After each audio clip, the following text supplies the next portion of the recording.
hear ye, O Israel, the chosen people, scattered, not lost, scattered in the four quarters of the earth. We are so glad to be here with you today on this Shabbat. We thank you for showing with us on Shabbat Shalom, we say to you and all those who are in the islands, and we are keeping our family here who are near in the state in prayer, and we are blessed to be able to come to you once again with this joyous time of praise and worship in His Word. Our people have gone through a lot, and so what we have experienced firsthand has been real, and it's been real in our streets and in our communities, and has been real in the family, and we have come to terms with it as leaders, because the leaders are necessary. The brothers who are out on the street, pounding the pavement with the good word, bringing the word to the people, showing the people that they indeed are the chosen of Yeshua, our HaMashiach. And so therefore, sharing that, we are grateful and glad to be able to say we are in deep gratitude to our brethren, and we are in prayer for what is going on, for what is happening for us. Us who are in the walk together. I want to take a minute to say a short prayer for everyone who is getting the message out to all of the nation that is getting the word out to our people. Those who are reminding our people and telling those who do not know that you are indeed the chosen, blessed ones of the Almighty.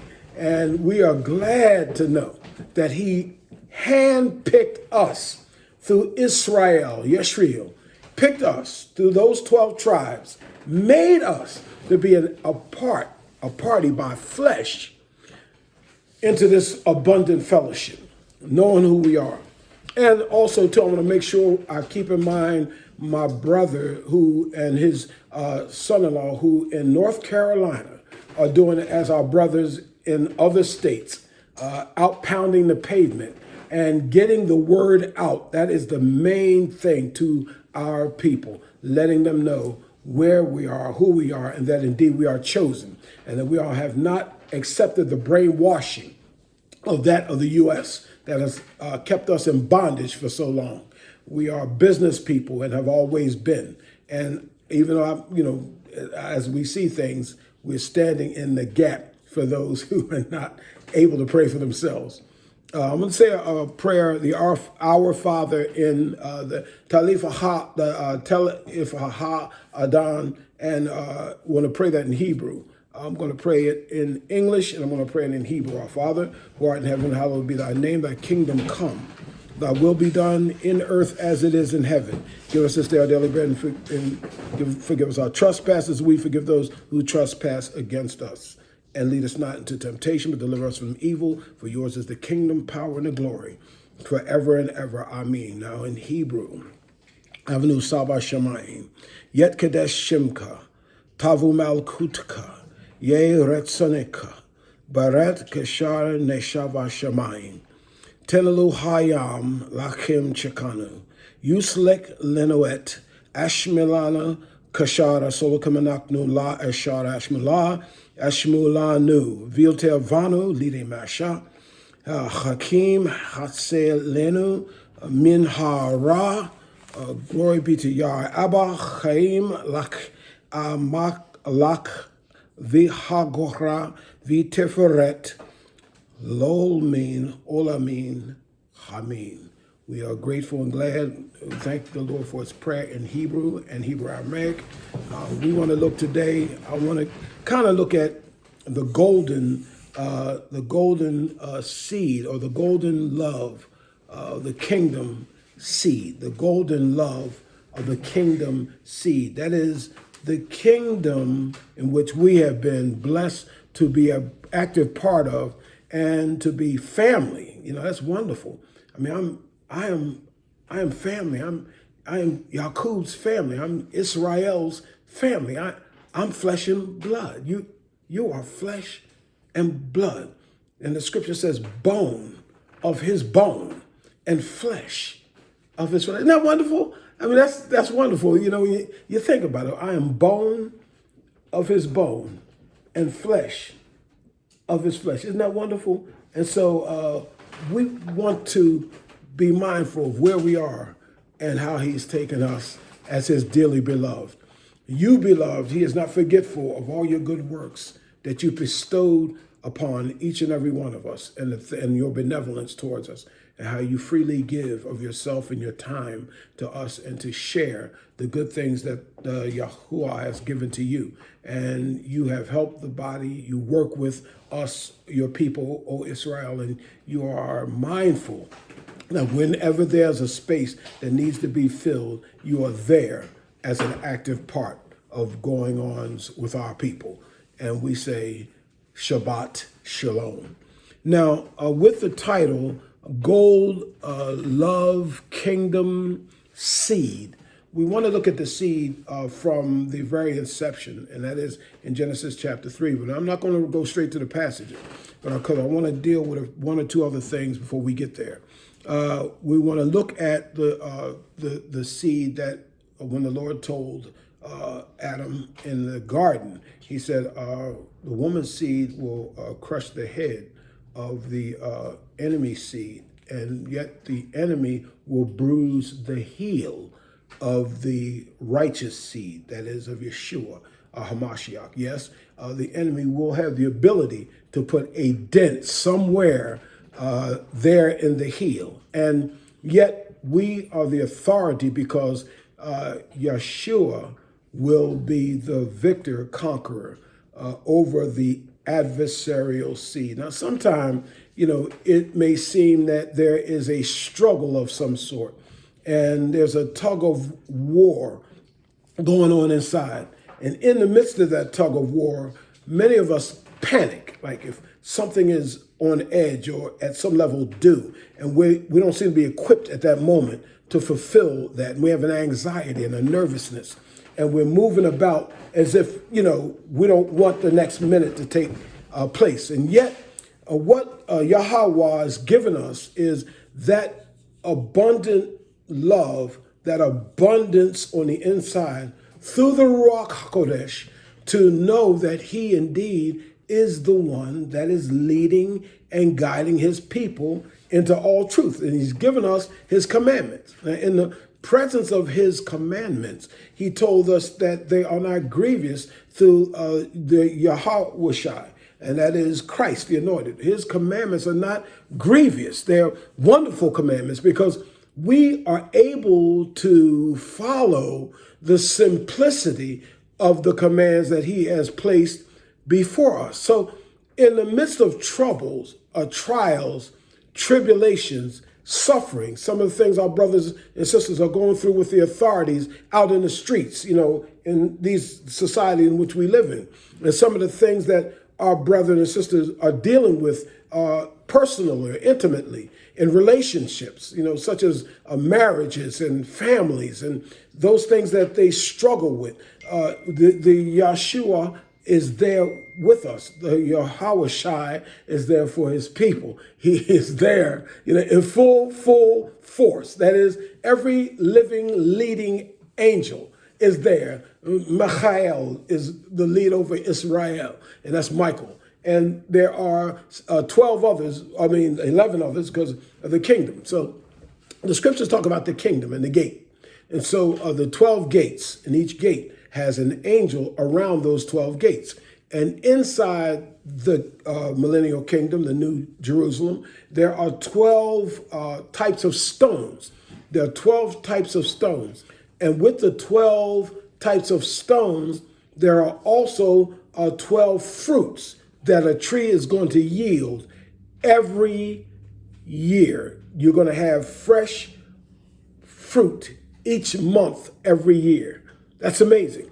And folks are going to come from the outside of the gate to come inside to be replenished by what's on the inside of the gate. And so we are overjoyed about how this is working for his people. Now, anyone who is converted, because you need a box of envelopes, you need to join this club.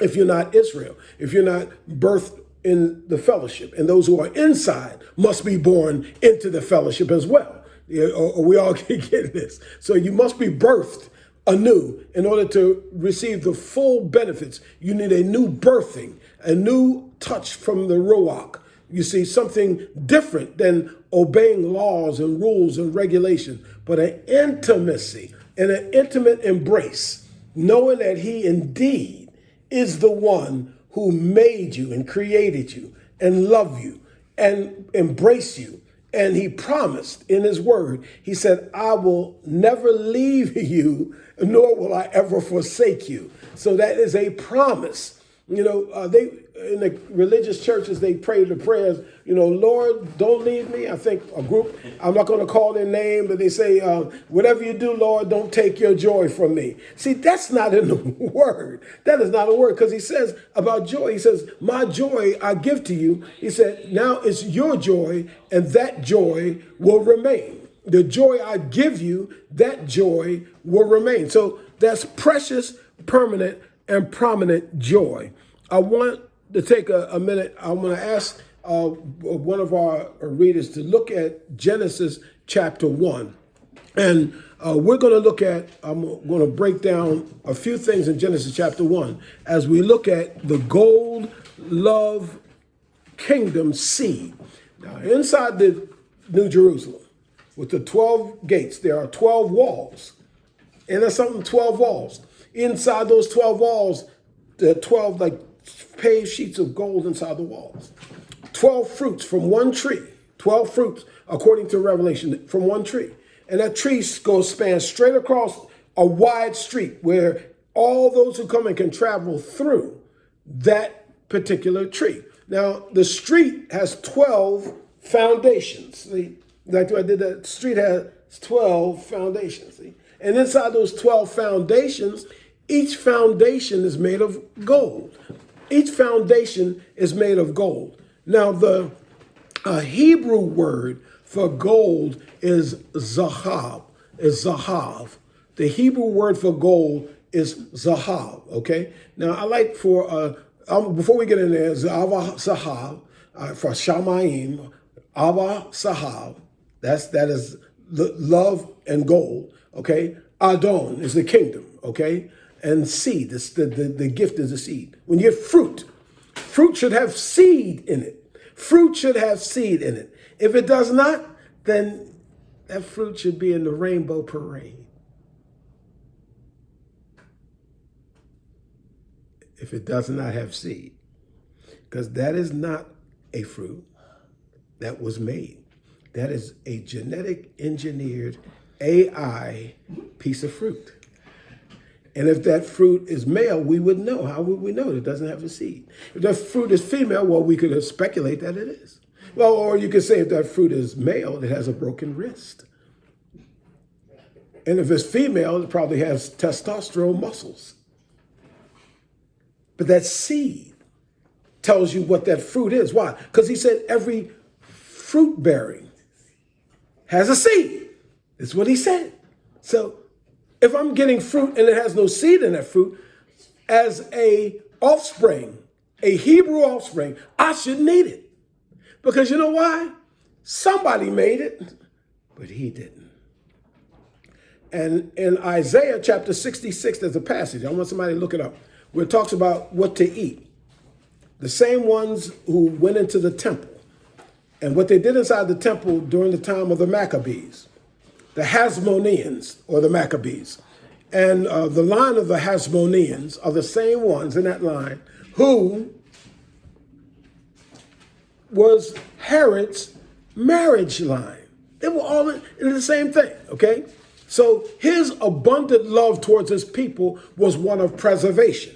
Because we talked about redemption, and we talked about our place there, but also preservation. Because he also took his time to preserve his beloved. That's us, his beloved.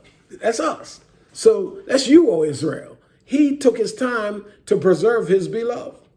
Now, in the kingdom also, there'll be a throne. And the king will be the light of the kingdom. He will be the light of that kingdom with the 12 foundation of gold and the embroidered gates that's going to have the 12 stones, which represent the 12 tribes. And also the 12 gates will have 12 apostles. His personal staff that he had with him around that gate. It's wonderful to have a personal staff. What a blessing. Excuse me. Now, as we look in, whoever has Genesis chapter 1, I'm going to read 11 through 31. I'm going to interrupt in between, but somebody's going to be my eyes for this Shabbat and help me read. You can take turns. That would be nice. That would be kind. Okay, somebody start at verse 11. It's Genesis chapter 1 and verse 11. And God said, let the earth bring forth grass, Mm-hmm. and herb yielding seed, and the fruit tree yielding fruit, after his kind. Wow, after his kind. Go ahead, read on, son. Whose seed is in itself upon the earth, and it was so. And the earth brought forth grass, herb yielding seed after his kind, and the tree fruit whose seed was in itself after his kind. And God saw that it was good. So Yahweh looked in and saw that this thing he had done in creation, that's the Barashi Barashamayim Terafima. That is the thing he had created in creation from the very beginning of time in the book of Genesis, chapter 1. He made this a prominence in the kingdom. It's a provenance in the kingdom. See, we have something in the kingdom that should be practiced all the time, and that is the seed. Practice all the time, okay? Somebody else read for us, please, or take the next couple of passages and read for us, please. In Genesis chapter 1, wherever Son Manuel left off. And the evening and the morning were the third day. And Yah said, let there be lights in the firmament of the heaven to divide the day from the night. And let them be for signs and for seasons and for days and for years. And let them be for lights in the firmament of the heaven to give light upon the earth. And it was so. And Yah made two great lights, the greater light to rule the day and the lesser light to rule the night. He made the stars also. And Yah set them in the firmament of the heaven to give light upon the earth, and to rule over the day and over the night, and to divide the light from the darkness. And Yah saw that it was good. And he saw what he had created was good. Now, I always dispel the so-called fake spirituality. I call it fake spirituality. I have to. Because oftentimes in different religions, it's this mindset that everything that is just spiritual, that it was a Christian brainwashing that all of us get in order to get your envelopes and walk down the aisle. If he did not make things physical, and if the physical things made were not possible, and if the physical things he made were not necessary, then why would he make them? It doesn't gel, see? So the natural things, that is the physical things that he made for the kingdom and for his people, because you cannot have a kingdom without land, and you cannot have a kingdom without people. So he gave the promise of the kingdom and a people to Abraham and a kingdom to Dawood. So what he did was, with that, he promised a continued kingdom. A continued kingdom. All right. So I want someone to turn to. Want to look at Hebrews chapter 7. Hebrews chapter 7. You take your time and turn to it. Hebrews chapter 7, because the relationship of gold, loved kingdom seed, is to understand that the seed is specified. There's a specified gold seed among his own. A specified gold seed. Seed is vital and is vitally important. Specified. And understanding that it took seed in order to build the kingdom. This was his goal. And we are the seed planted in the earth. We are his people watched. Others that are in the earth are pervasive watchers, primarily. Pervasive, in other words, their job is just to watch you.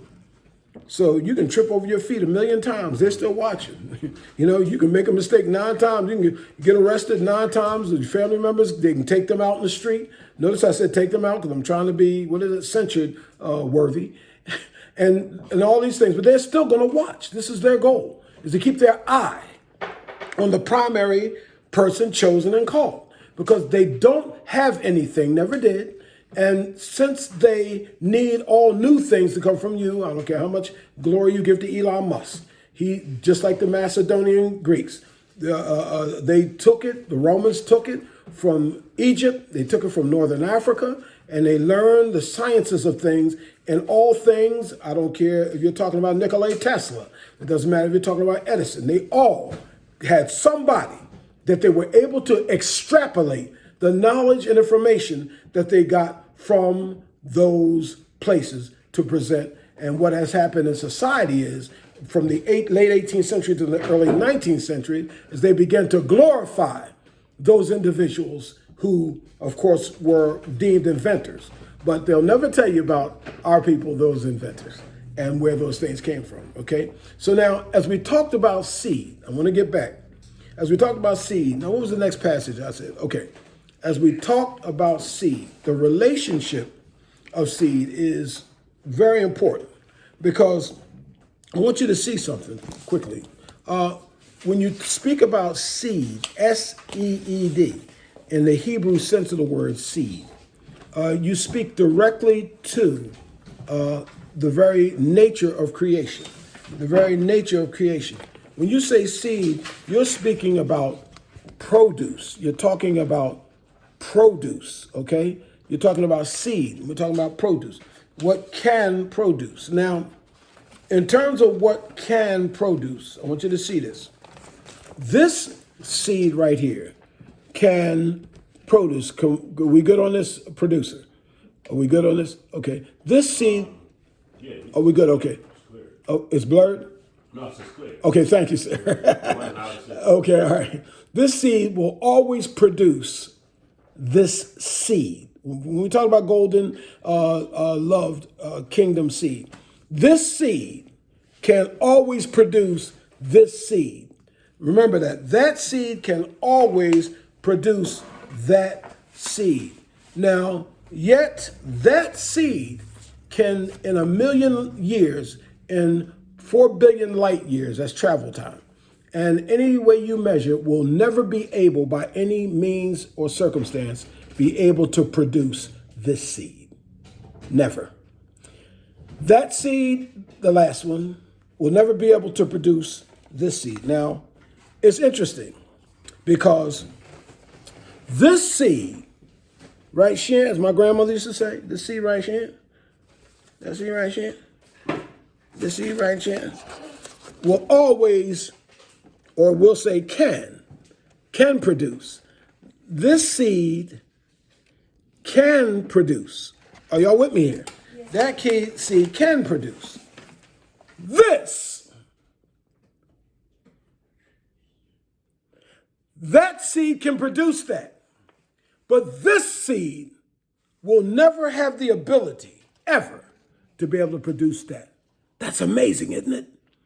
That's amazing. How one family, O Israel, can have all the flavors inside the box of a Skittle and produce all those different flavors in one family. But that family will never be able to produce. See, this family can never, ever produce this. But this family can easily produce this. And it's been done many times over with albinos and with the lighter complected people in the family and so on and so forth. And my wife has it on her side of the family, I have it on my side of the family. That's something you can identify with. I mean, my sister and brothers, they were born, they almost looked like they were Caucasian.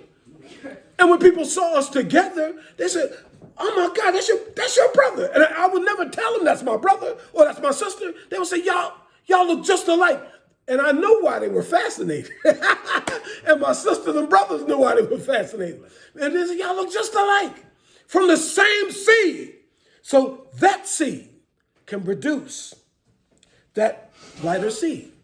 But that lighter seed not only does not have the ability, not only does not have the capability, not only does not have the XX chromosome, doesn't even have the XY chromosome, does not have the mitochondria, does not have the DNA to produce the seed that you're looking at. That's very, very interesting. And if you pay attention, you will know and understand why. And I'm going to share some of it with you, but I won't be able to share all of it with you.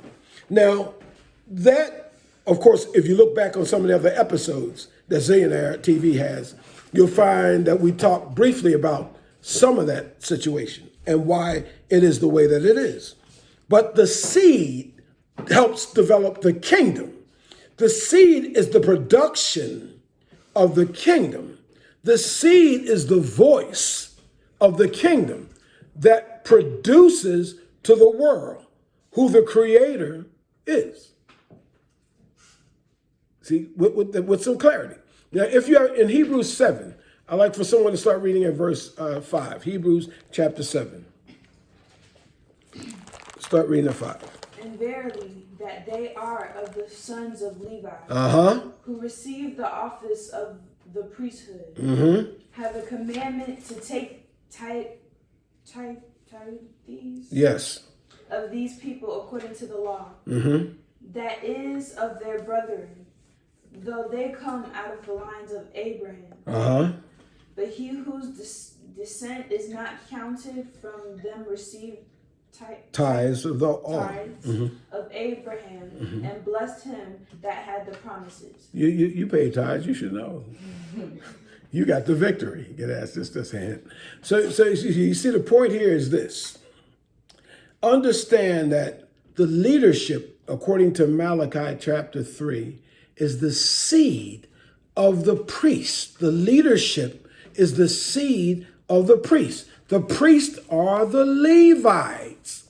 They're the Levites. That is the son that Jacob and Rebekah had with his brother Joseph and so forth, Benjamin, well, of course, Ada and Zillah and so forth. Well, they had Levi. The priests that the Lord called to come in and to be are under the Aaronic covenant. That is the covenant under Aaron, in that they were able to come before the Almighty and to share the good things that he had for his people with his people. That is a chosen leader under Levi, and they were priests. So that seed is the same seed that went into bondage during the time of slavery in Egypt. And during that time, that particular time, went from Egypt, and some went in a ship across the Jordanian over to the other side and went over into Asia Minor. And then later on, others went into southern portions or southeast portions of Africa. Are y'all getting the information and the knowledge here? As the time progressed, there were other pharaohs in Egypt, but at this time, Israel had been set free, having the commandments. And the commandments were the most wonderful thing that Yahweh had passed to Moshe or to Moses. So they had a guidepost for life. See, they had a guide for the people. That's wonderful. That is wonderful. In relationship to that seed of Levi moved down, and then centuries later continued to practice all of the things in the culture. They practiced Shabbat. They practiced, the communion. They practiced the royal kingship of Melchizedek.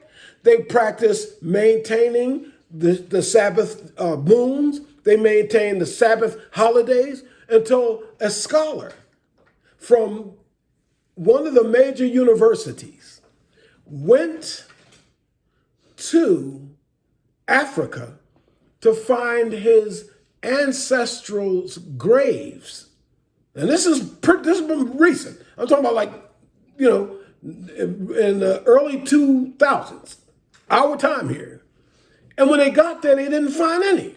And they were stunned because they took an excavation caravan with them. And they couldn't find none of his family's historical heritage in Israel. None. But he ran into these people. This tribe who happened to be there practicing, and this tribe was called Igbo.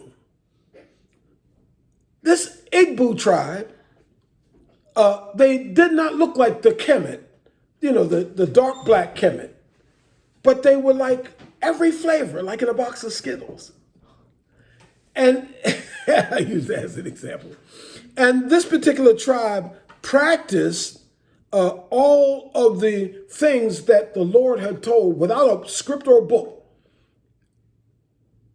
Moses to tell Aaron to do inside of the temple. All the things that were part of the covenant, all the things that were given for the promise of the people to rejoice in and to have protection on the earth. Very interesting. So this Igbo tribe, this Levite, was a part of the transatlantic trade. The transatlantic trade of the 16, 17, and 1800s. This tribe of Hebrews, the Levite tribe, went to Barbados, Haiti, and some North America and Jamaica. So this people was a part of the being transported across the Atlantic when early on in the history, way back after they left Egypt, were transported over into Asia Minor. Do you see how we started to be spread out? See? And we look just like we do here. See, I look around, look at everybody's face. That's how we've always looked. That's how we've always looked. And I'm not talking about just those who have intermarried with Anglo-Saxons. I'm talking about we've just always looked like this. We have not looked like Kemet. We have not looked like Japheth. But we have always looked like Shem. And Shem has always been the Negro that has been transferred from one place to another. Okay? Now, we know the Portuguese and the Arabs paid the Portuguese in the first slave trade, and they were number one in slave transport. The Portuguese were almost like pirates on the sea, transporting these, fighting back. The slaves they weren't slaves when they got on the boat, but they fought, coming to this country. And when they got here, they had to fight for the name change, and they had to fight for the language because they didn't want them to say their own name. You're Toby. No, Conte Kente. No, you are Toby. Conte Kente. He knew what he was trying to tell him to change his language. Because everybody in history, every academic, every dummy knows that if you take a person's language, you literally can rob them of anything else they got. You take a person's language and give them your own, you can phrase it in any courtroom to fit your circumstances. On number 45, I didn't say no names. And when you can fix the language to fit your circumstances and situation, that's a seed in a kingdom that is not of Yahawashai. Are y'all with me? So, continue to read. We're still in Hebrews chapter 7. So you divide a person's language, you're going to break anything up. You divide their language. Split their language. Get it so they can't understand each other. That's what happened at Babel. Do I need to say that? Folks, come on, people. You're smart enough to know what happened at the Tower of Babel. That's ancient history. That's paleo history. The Lord, they said, look what they're doing down there. They're building a tower in one tongue. They all speak the same language. They all speak the same language. They all speak the same language. They all speak the same language. Then the voice said, they're on one accord. We must go down there. So when people tell me that folks, see, it's not so beautiful how all the others just get along with each other. And they have no differences of opinion. And they all live in the same house. Yeah, because they all know what they're saying to each other when they say a word. You don't hear them arguing, drive past their house. Put your ear by their front door. You don't hear nobody in there arguing. Because they all know what they're saying when they speak. They don't have one word like in the English language that's changing as I speak. And have 15 different meanings. That's crazy. That's crazy. The Hebrew language is very simple and not complex, unless you're going into the gamets and the gamel and the pataz and, you get in the shrugs and the shias and all the other little dots that the Talmud, the priests of the Talmud in the 5th century in Babylonian captivity, started using because they know you needed vowels in order to understand the language. But the Hebrews didn't need those vowels. They didn't need those jots and those, they didn't need that stuff. They knew what they were saying when they said what they said. And they all got along with each other. You argue and don't understand anything because your language is convoluted. You don't get it? When two people talking, they're arguing with each other, but a judge, I know because I watch a lot of judges. A judge is sitting like, yeah, okay, you seem to agree on that.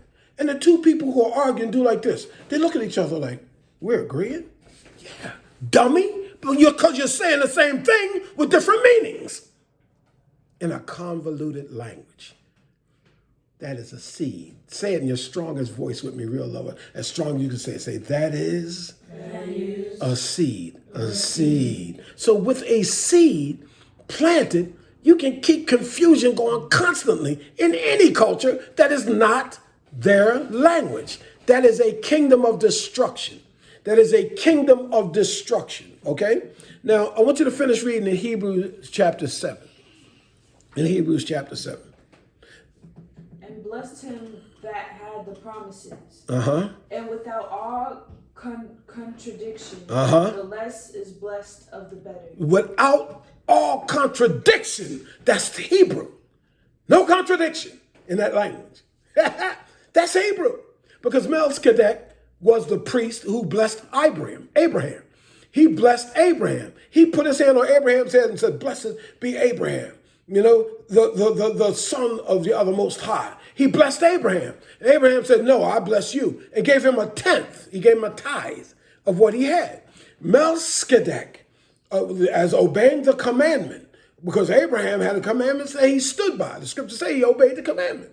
And in that, Abraham knew that he had met a man who said, here, you beat all of the other kings in the valley of the kings, and you're not even crowned a king.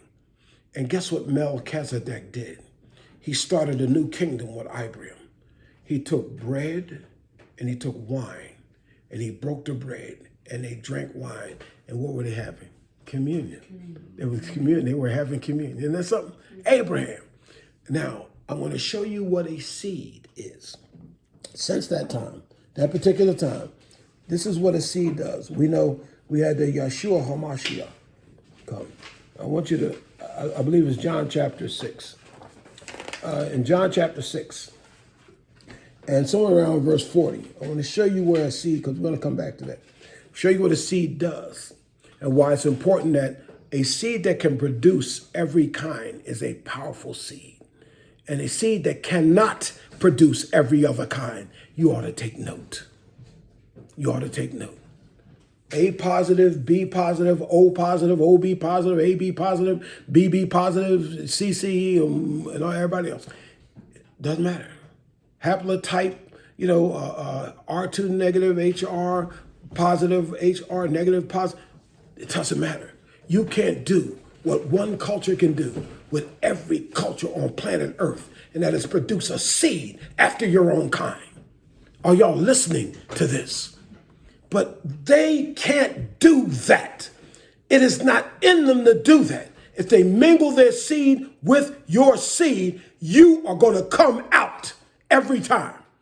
You will come out every time. You will come out brown. You will come out red. You will come out light. You will come out orange. You will come out black. But you coming out every time.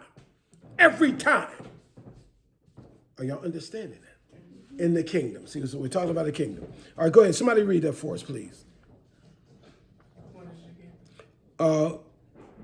Okay, I think I gave you the passage of Hebrews chapter 7. Hebrews chapter 7. Thank you.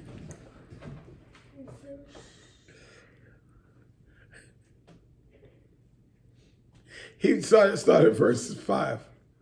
No, I forgot. She just read. Just read the last verse. Okay, that was the last verse? Well, not the last. Okay, I thank you. It's always good. She read verse 7. She finished. Okay, all right. Read the next. 7. All right, could you read the next verse there? So, anybody? Verse 8. Yes. And here men that die receive tithes, but there he receiveth them, of whom it is witnessed that he lived. Verse 9. And as I may so say, Levi also, who received tithes, paid tithes to Abraham. For he was yet in the loins of his father when Melchizedek met him. My. Read on. Verse 11. If therefore perfection were by the Levitical priesthood, under it the people received the law, what further need was there that another priest should rise after the order of Melchizedek, and not be called after the order of Aaron? 12. For the priesthood being changed, there is made of necessity a change also of the law. Wow. For he of whom these things are spoken pertaineth to another tribe, of which no man gave attendance at the altar. My. Read on, my dear. Here we go. 14. For it is evident that our Lord sprang out of Judah, of which tribe Moses spake nothing concerning. Oh, take your time, because I'm just getting excited. That gives me chill bumps, goosebumps here. Go ahead. And it is yet far more evident, for that after the similitude of Melchizedek, there arise another priest. 16, who is made not after the law of a carnal commandment, but after the power of an endless life. For he testified, thou art a priest forever after the order of Melchizedek. You are a priest forever after the order of Melchizedek. Read on. 18, for there is verily a disannuling of the commandment going before the weakness of unprofitableness thereof. For the law made nothing perfect, but the bringing in of a better hope did, by the which we draw nigh unto God. Yes. Read on. 20, and inasmuch as not without an oath he was made priest. Yes. For those priests were made without an oath. But this with an oath by him that said unto him, the Lord swear and will not repent. Thou art a priest forever after the order of Melchizedek. The Lord does what? Swear. He said, he's the Almighty. Who's he swearing to? You got to swear to somebody. He's the Almighty. He said, I guess he put his hand and said, I swear to God. I swear to God, I'll take care of y'all. I swear to God, I'll provide for you. I swear to God, I'll protect you. Do y'all see that? He makes an oath. See? That he swear upon. Oh, my. Lord, I read on my daughter. Lord. Read. 22. By so much was Yeshua made a surety of a better testament. Yes. And they truly were many priests, because they were not suffered to continue by reason of death. When you paid tithes to a Levitical priest, and that priest died, you have no more tithes you have to pay. And tithes are paid only once every year. You don't grow crop every week, every Sunday. What crop are you growing every Sunday? You grow crop once a year at harvest time. That's why I call harvest. You see the moon? So where do they get that from? Plus, in the book of Malachi, it's not talking about everybody. It speaks specifically of the leadership amongst the people who are ordained to a place where they have a keep and a care for the place of worship. Are y'all understanding that? So not to misunderstand the kingdom in a seed, but it's gold. What did he tell to be in that place of worship? That you overlay the gold ark of the covenant. And then that ark be laid with two angels, the cherubim with their wings touching. And with the two golden cherubims, you have the two rods to hold the ark together, to hold the ark up when you lift it.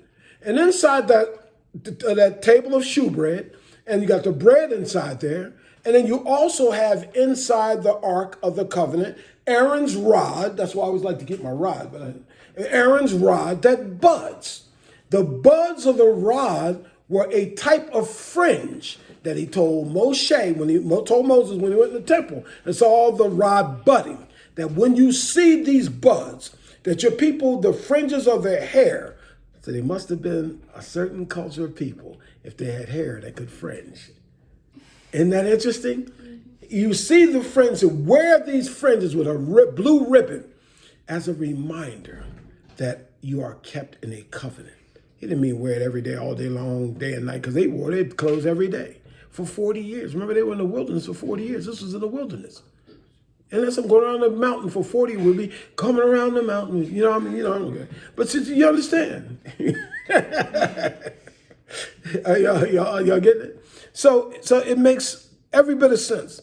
So the tribe that came through, the Igbo tribe, in this particular sense, we understand there was a Yoruba tribe. The Yoruba tribe are also Hebrew, which we get the word Yahudah, Yoruba.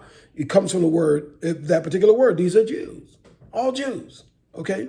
They come from Judah, okay? You cannot be a Jew unless you come from Judah, the tribe of Judah, which the lion of the tribe of Judah is Yeshua, HaMashiach, the anointed Christ, okay? And the Akana tribe. The Akana tribe may be more Kemet than the others, okay? They may be more Kemet than the others, okay? And they went to different places. They're from Niger, and they went to other places in terms of where, the people went. Like they took them to, they took many of the people to Barbados, went to Haiti. Some were transported to North America, Jamaica, and some of the other elements of the island. Those are our people. Those are the people that are part of the scattered. Just like they went into Asia Minor, just like they went in all those other places. Yes, that's you. That's us. Very clear, very plain. Practicing all the covenants without a book, without reading a book. They would say the words of the book because it was a part of the culture. And it wasn't about racism. And it wasn't about religion. It had nothing to do with religion. Our culture is not a religious culture. It had nothing to do with religion. Because you have to be careful. Look at some of these sisters. See the way the cops are punching sisters out? Man, sisters will cuss you out. If it was about religion, they wouldn't say that word, would they? And I mean, when you think about it, it's not about all the stuff that so-called fundamentalists has led us to believe. You don't say this, you're a good Christian. You don't do that, you're a great Christian. You don't smoke that, you're a good Christian. If you don't go there, you're a good Christian. If you don't go, so you're trying to live like AI, and AI ain't even got here yet. You're trying to function like artificial intelligence, and it hasn't even happened. Well, it's starting to happen now, of course. AI. Now, speaking of the seed of AI, the seed of artificial intelligence, the seed of the fear of artificial intelligence, started in Babylon. Started with they called him Nebuchadnezzar, but it was had another name. His name was Assyria, and that particular name Nebuchadnezzar had a dream. And what he did was in the dream, he saw that into the future. But Daniel was able to interpret his dream. And so he tried to give Daniel a seed, a tithe, an offering. And Daniel said, no, you keep your seed, keep your tithe, and keep your offering. I don't want that gold. I don't want that silver and nothing else you got. You keep that. But I'm going to tell you what the dream he had was. That statue that you saw, made of gold, made of silver. See, Daniel was speaking to us today. That thing you saw in your dream, you're going to have different cultures that come along. And the last of that culture was the Macedonian Greeks and Romans. See? So the Lord, this is his word. You didn't write his word. He knew this stuff. This was set up in advance. Now, you see military men who lose their legs, and I don't want to get into that. Lord bless all of the soldiers and all those who serve to protect a people in a culture and a country in which, of course, we reside in, keeping us from domestic terrorists who are here already, and from foreign terrorists as well. And some of the terrorists that live in your house, God bless some of our family members. They have to deal on a regular basis. So you understand that it's important to know that with AI, artificial intelligence, that what Daniel saw in the book of Daniel is very happening today. And Revelation picked it back up again. So you see our military people wearing these prosthetic limbs. Notice they can move the limbs like they do like you would your regular leg, like your regular arms and all those things. See, that's been leading up. When you talk to Siri on your phone, that's been leading up. Now, I'm not getting nothing injected into my body. See, I could throw the phone away like my boy did in the movie. He after he pulled his little stunt, he threw his phone away. And that phone let somebody else pick it up. But that phone ain't getting in my bloodstream, so you can track me down with that. I'm not going to have a mark in my body, regardless of how hard they try. Getting back to this. I want to go back as well as the other tribe. But somebody look at Luke chapter 12 and verse 32 in relationship, in retrospect. Luke chapter 12. I like one of the elders just look at it for us. Luke chapter 12 and verse 32. I'm going to take another look here.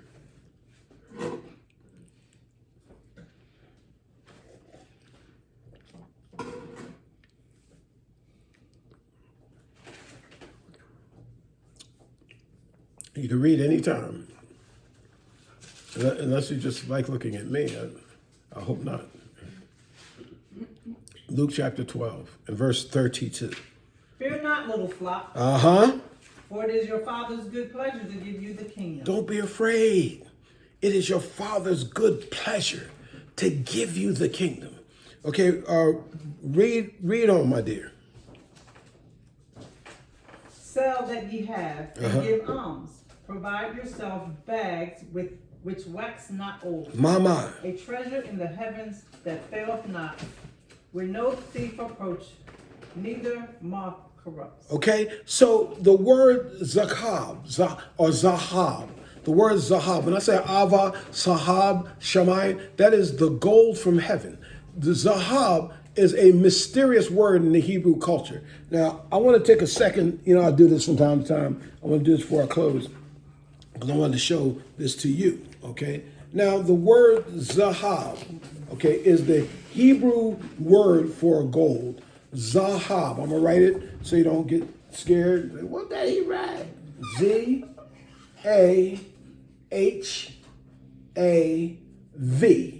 All right? Sahab. Okay? That's the Hebrew word for gold. It's the Hebrew word for gold.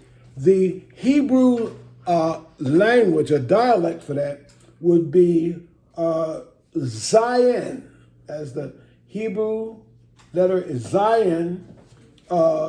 Hey, that's what you got in the middle there. That is looks like this. Hey, and Bayet, that would look like this. Okay, this is the Hebrew writing for the word Zion. Okay, you see it? It's written there for you if you want to make note of it. Okay, that is the word Zion, and the word is gold. I'll write at the top. G-O-L-D. Now, the love for gold is a great thing. Why? Because the love for gold is not the love of gold. The scripture never said that about money. It says the love of money. You can love money. What difference? It ain't going to love you back.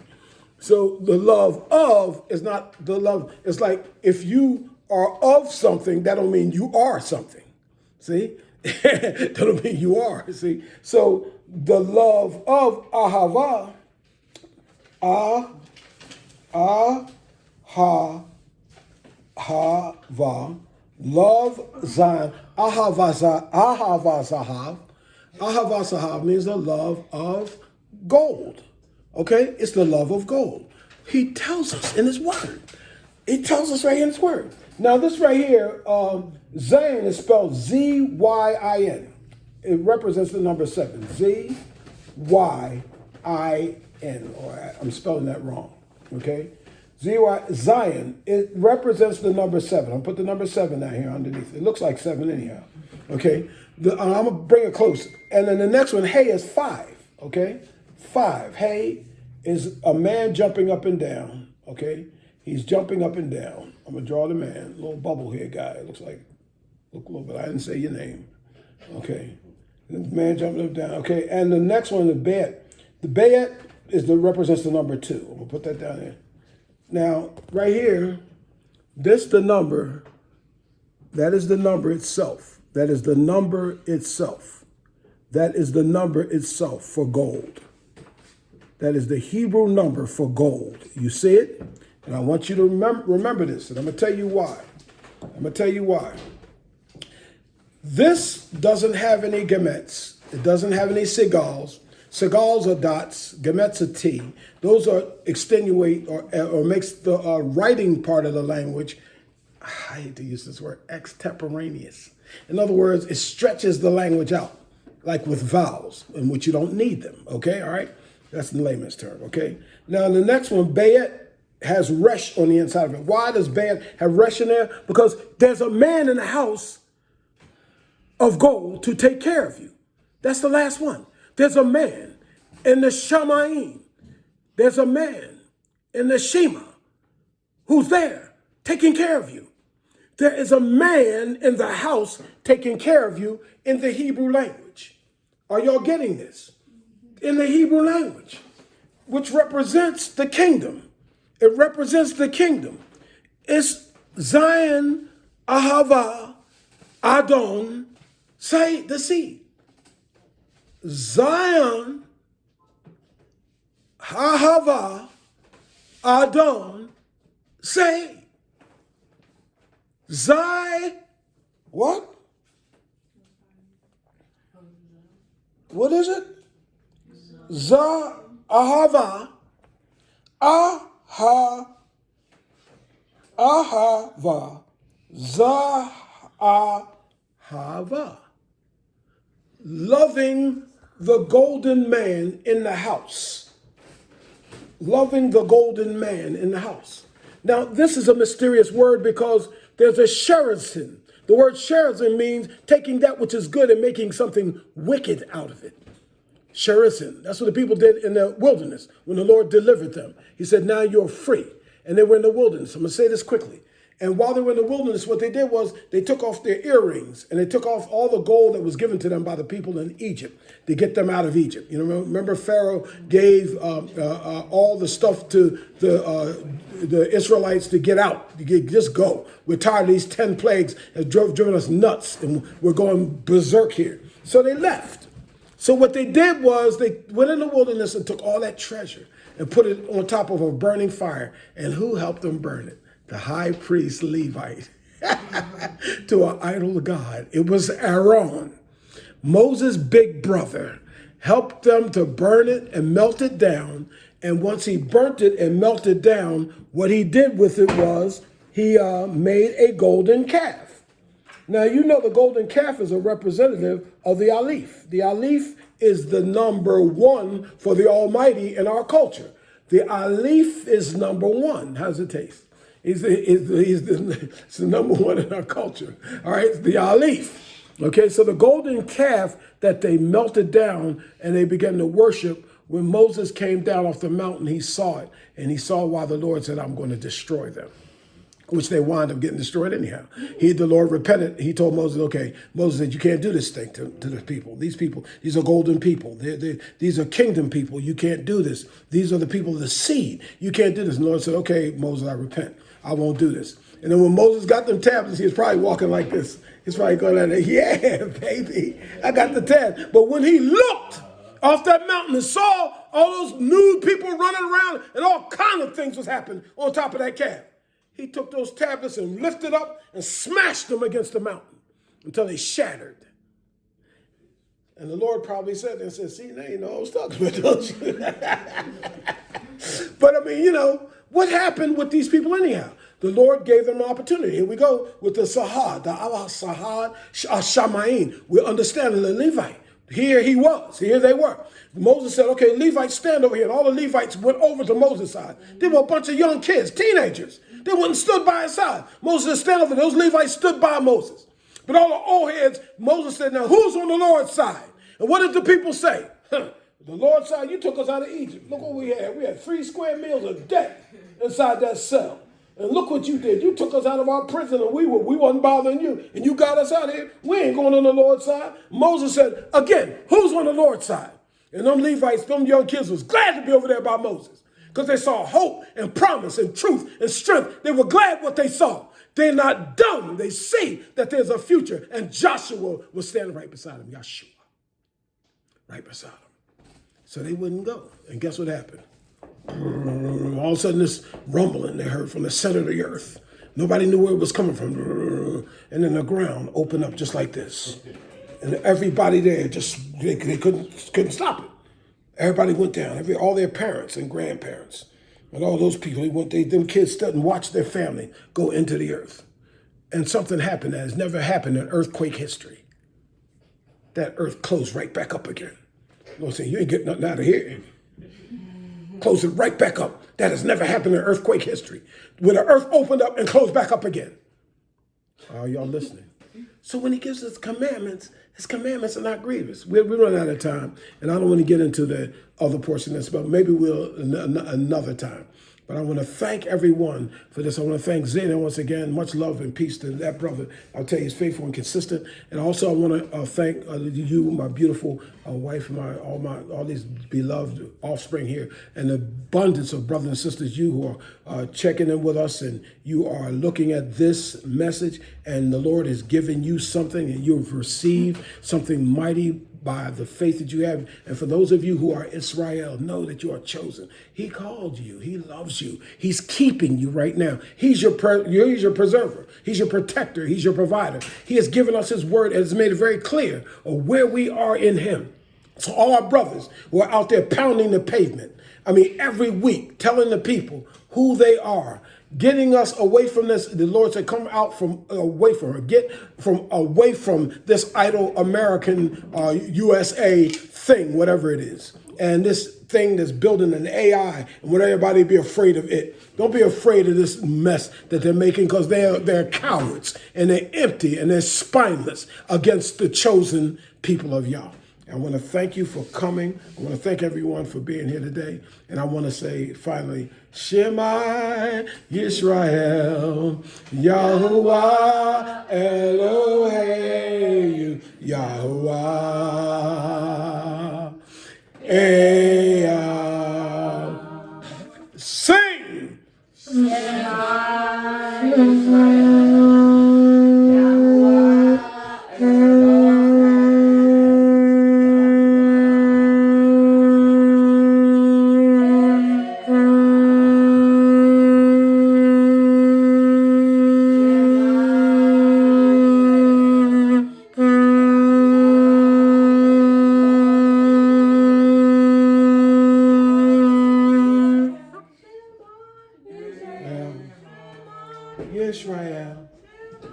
Yisrael.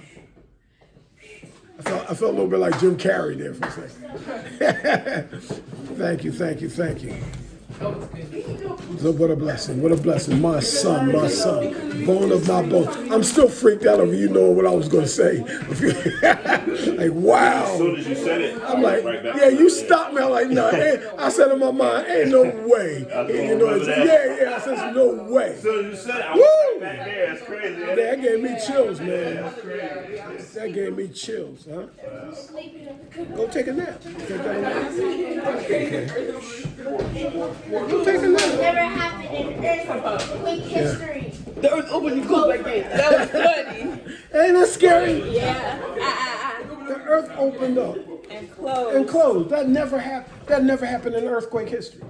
the earth opens up. It stays open because it's open. Yeah, because God the said- time, way God you said- said God the way you said- said the way you said it so fast was funny. Yeah, because that's almost what it did. Like God you said- ain't getting nothing out of this hole. You ain't getting nothing out of here. No, 1 I'm closing this hour up because and since you don't want to be on the Lord's side, this is what you get. You know, Then here it he is. said to them, this is what the Lord, the God of Israel says. Each man struck a sword to his side. Go back and forth through the camp from one end to the other, each killing his brother and friend and neighbor. Wow. The Levites did as Moses commanded. They were And that wicked, day they were about wicked. 3,000 of the people died. And that's Then it. Moses said, you have been set apart to the Lord That's today, deep, that's for you deep. were against your own sons and brothers, and he has blessed you this day. Wow. The next day Moses said to the people, you have committed a great sin, but now we'll go up to the Lord. Perhaps I can make atonement for your sin. And that's why we do atonement. So Wow. Moses went back to the Lord and said, oh, what a great sin these people have committed. They have made themselves gods of gold. But now please forgive their sins. Sherison. But if not, then blot me out of the book you have written. Wow. The Lord replied to Moses, whoever has sinned